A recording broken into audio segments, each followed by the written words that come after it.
Welcome back everyone to my Let's Play of Dragon Warrior 2 for the Nintendo Entertainment System. Speaking of 2s, this episode is going to feature a lot of 2s. We have 2 more towns that we have to visit, and then we're also going to get the 2 remaining keys that we need in the game. So, one of them is the Jailer's Key, which will open up jail doors, and the other one is a key to open up a floodgate. That's for to advance the plot. So, let's start by doing some sailing here. We're going to finally get rid of Tantagel as our starting point, our home base, I guess you could say. So, it's been fun. We spent a lot of time in there in Dragon Warrior 1, well, Chicken did, and now his descendants here have spent a lot of time there too. So, but they have to move on to save the world from Hargon's evil. So we're going to take this shrine here to go back to Beran, and then we'll save our game there in Beran, and then we'll just cast the return spell to Beran to get our boat over there. So we'll take the first shrine, go then to the middle here, step out here, then we got this little trek to Beran. So we already saw these enemies, a lot of orcs, gold orcs, the Titan trees, and the dragonfly monsters. So, keep 2 of this battling because Prince Hermes is about to gain a level. Prince Hermes will also be gaining a new weapon in this episode, the light sword. He'll eventually hand that sword down to Orfeo.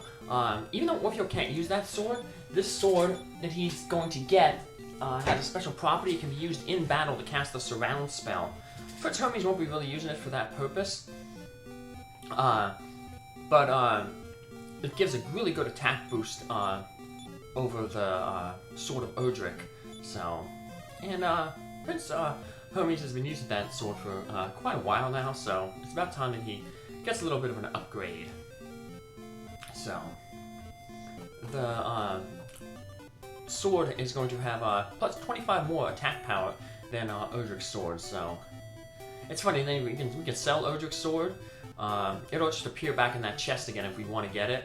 So I don't know. Maybe we sell it to a guy and he just puts it back in that chest. But you only get 2 swords. You figure, just for historical value, Chicken saved the world and used that sword, and you figure there'd be some value put on it, but nope, the merchant only gives you 2. So, once again, we're going to cast the return spell here. Now, since we saved our game here, this is where our boat will appear, and if we restart the game, we'll start here. Eventually, this is basically kind of the last town before the end game, because there's that jail to the northeast there, and that leads to a warp zone that takes you to the final area. But we're definitely not ready for that yet. We still have a lot of mini sub-quests to do, and we're going to learn about one of those mini sub-quests in the next town we're about to visit, which is to the northeast of Beran here. We don't really need to go here. I'm just going here to just reveal some plot stuff. So, we ran into 2 battles there, like, right in a row, so that's why my guys are a little off kilter there. I just figured when I cut out one and take one step, the things would bleed into one another, so the transition screen, so. But these guys, unfortunately, the repelling them, but it will repel the enemies in the ocean here, so. Toward the south, though, the enemies are too strong to be repelled in the ocean, and we'll see that later on, but still, it's a good idea to cast Repel when you're on the ocean to just avoid all those encounters that are just too weak. They don't really, they ain't worth the time. So sail around the north here, and we get to this little river here. It's kind of a little bit of a maze, a little small maze, but we just want to take the left path here. Eventually, we're going to open up a floodgate. It's going to open up the right there, and we'll be able to take our ship to a new tower. But now this is kind of a weird area. There's like 3 monster domains right in a row. To the south there's around like where Beran is. We're gonna get up here. we're gonna get into monsters that are basically the ones that are around in the desert. And we finally get to defeat a metal slime. So, yeah, Hermes managed to take it out in one hit. So, it was nice, finally. Around this area, around the north section, we have kind of weak enemies. To the south, you have like medium-sized enemies. But then at some points around the town, when we get closer to the town, there's going to be some really tough enemies. So I'm going to hope that we don't run into any of them. Unfortunately, the terrain around here is really, really bad. It's forests and mountains. Those have some pretty high encounter rates. Forests have 6.25% chance to run into an enemy, and hills 9.77% chance. So, pretty good chance we're going to get into a lot of encounters here. But like I said, luckily we're running into areas where they're kind of weak. Once we get around here, we get around the area of the town, though, that's when we get into like a new monster domain, and the monsters are pretty tough. But hello, this is the village of Toon. Far and wide I have sought a master weaver who makes water flying cloth, and they say that one lives here. It is said that the Tower of the Moon holds a piece of the moon. We're going to need that piece of moon for something a little later, so... This, unfortunately, does not have the light sword that we want, but eventually we'll get... It has Shields of Strength, and that would be a good purchase. Thou hast heard of Rogue Frostfinger, I see. Well, he stole the key to our water gate, the scoundrel. We would dearly love to have it back. Many years have passed since the Tower of the Moon could be reached by ship. It lies to the south. Yeah, so that floodgate's gonna come in. They're gonna open the floodgate and that'll allow the ship to be reached. I am Jenna. If thou meets my husband, tell him my father's name was Ruffles. So we use our gold key here. This is why we didn't come here earlier. We go in here. This is where Don Mahone lives. Yes, I am Don Mahoney. Once I was a famous weaver, but my loom was stolen. Will thou help me? That's too bad. We could help each other. We tell him no. Let's tell him yes this time. Good, good. All I can tell you is that the loom was taken by someone who smelled like fish. Well, we know there's that village Zahan, which is the place that of women, old men, and fishermen. So we should head back there. Welcome to the village inn. Yeah, we don't need to stay right now, so we'll be warping back to Beran then. If the water gate were to be raised, the water would once more fill the dry riverbed. That's the sand outside. We got a tool shop. I think we have a few things to sell, because we're going to have to make some room, because, like I said, we're going to get 2 new keys in this episode. So the dog is blocking our way here. But I guess they put the dog there to kind of show you that we can step out 1 tile over, and that'll take you to where the floodgate is. So we're going to need the jail key to get in there, but then we're going to need another key once we get in that door. So... Well, we can just, like I said, we'll end up returning back to Beran, because that's, we don't want to risk walking back, and Beran will put us pretty close to where we want to go to anyway. So we're going to hop in our ship, and this time, instead of going north around the top of the island here, we're going to head to the south, and then head east. And if you do that, we'll end up seeing the last village, the only village we haven't gone to in the game. Wellgarth. And that's where we're going to get a few new items, including that new sword for Prince Hermes. Which will help because there's some new enemies in the southern seas here. So, we got quite a bit of a sail here, unfortunately. But like I said, good things the water has really low chance of random encounters. So yeah, if you just head to the straight east from Beran there, you'll see the island here, so... Where has everyone gone? Dost thou think it is my breath? No, it's not. Yip, yip, yip. That doggy doesn't like it. He's angry for something. Maybe he doesn't like the guy's breath. Ooh. And here we are, we're in Wellgarth. I bid thee welcome to Wellgarth town. I shall sing for thee. Thank you. Weapons and armor. Yes, we want to buy something. We want to buy that light sword. The mink code gives +5 more defense than the magic armor to Prince Orfeo. But the problem is, it doesn't give that the the 1/4 magic resistance, reducing spell damage. So overall, the magic armor is better. And that sword is mink coat is so expensive. So but we'll just get the light sword because that's the final sword upgrade that we're going to buy.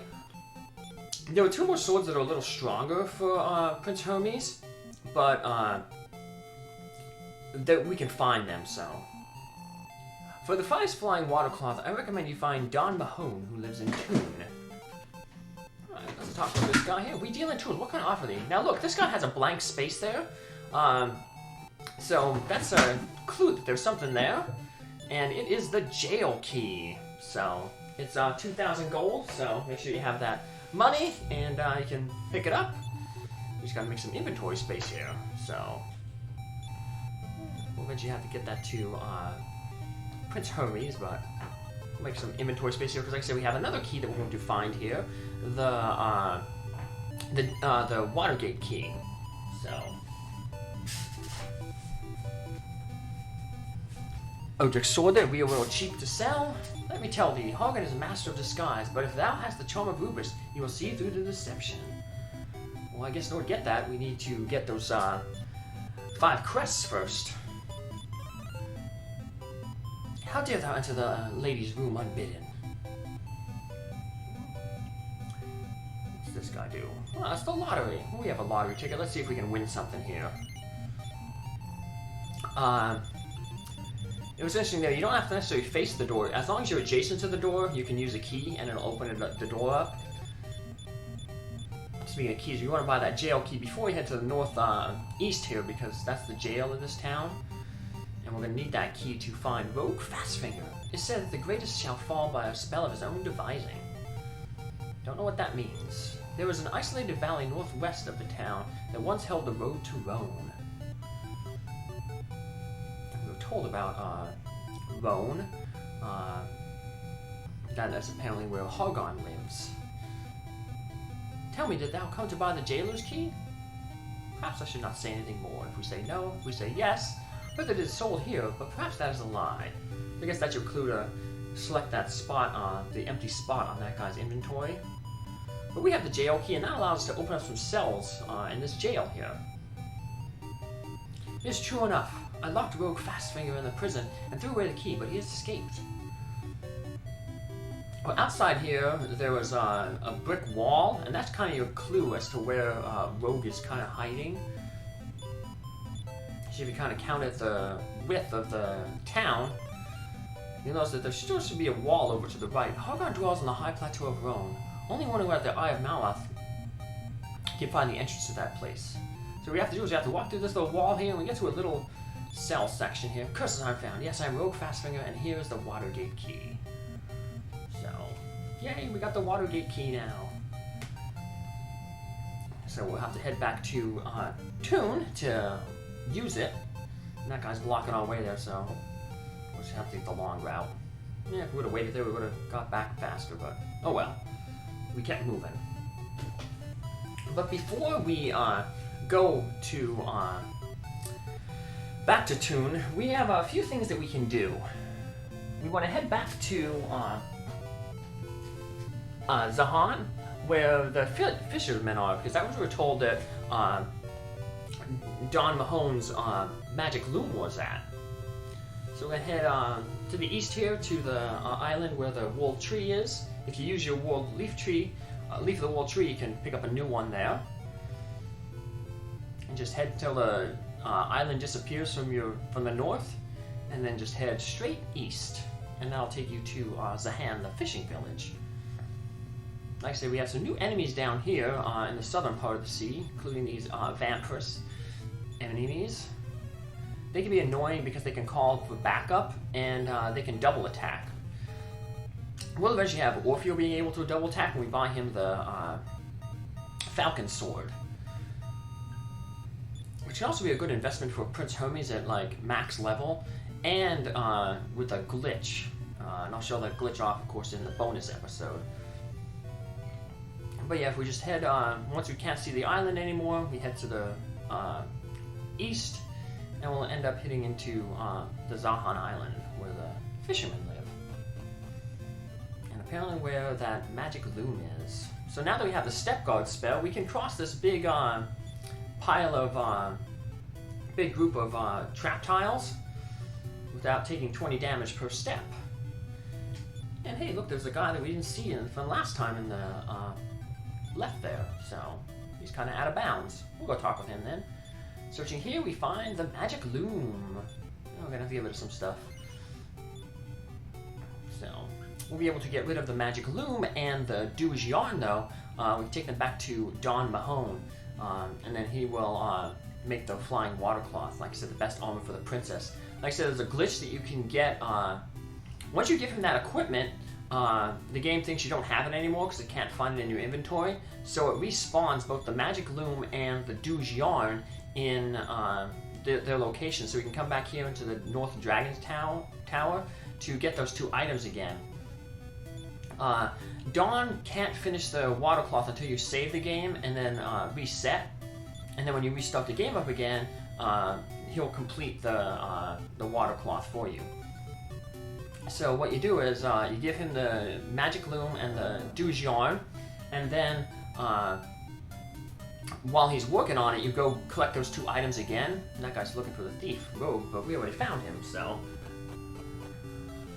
you collect those items again, and then you can pick up the flying water cloth with those items in your inventory, then give him a second pair of those items, and he will make a second flying water cloth. So you can have both Prince Orfeo and Princess Moonbrook, Princess Olyssa there, or the Princess Moonbrook, have the flying water cloth.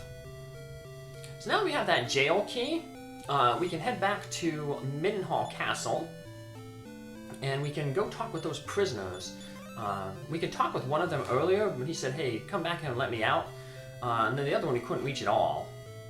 Because one, we didn't have the gold key, and two, we didn't have Step Guard. So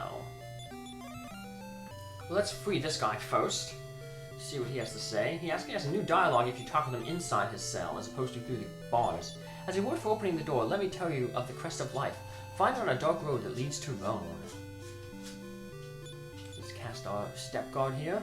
Now there's a kind of a glitch here to make basically infinite money. This guy right here, when we talk to him in jail, he's going to spawn a random encounter, or not really a random encounter because it's spawning, but it'll be this evil clown, and when we defeat him, he drops a special item, the Staff of Thunder. So, now as long as you have the Staff of Thunder in your inventory, he won't drop another one. So what you can do is you can defeat the evil clown, and then get his thunder, get the Staff of Thunder, sell the Staff of Thunder for like 19,500 gold, and then you can come back here, and he'll respawn and have that staff. Because the game's like, wait, you don't have the staff in your inventory. Well, we have to respawn this guy so you can get that staff. So you can only have one of these staffs. But, like I said, once you defeat him, he disappears. But if we sell that staff, he'll reappear because the game wants us to have that staff. That staff is really good. Basically, cast the Inferno spell for free. We'll eventually pass that on to Princess Olyssa. But for now, since she already has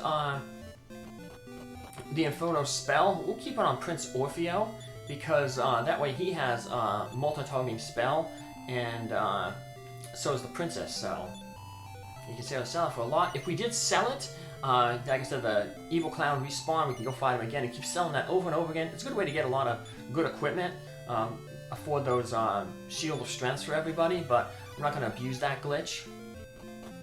So eventually, Orfeo will learn a Firebane spell, which is like a fireball, but hits all targets, a little stronger than Infernos. Once he learns that spell, then we can pass the Staff of Thunder along to Olyssa, but for now, Orfeo will take that staff.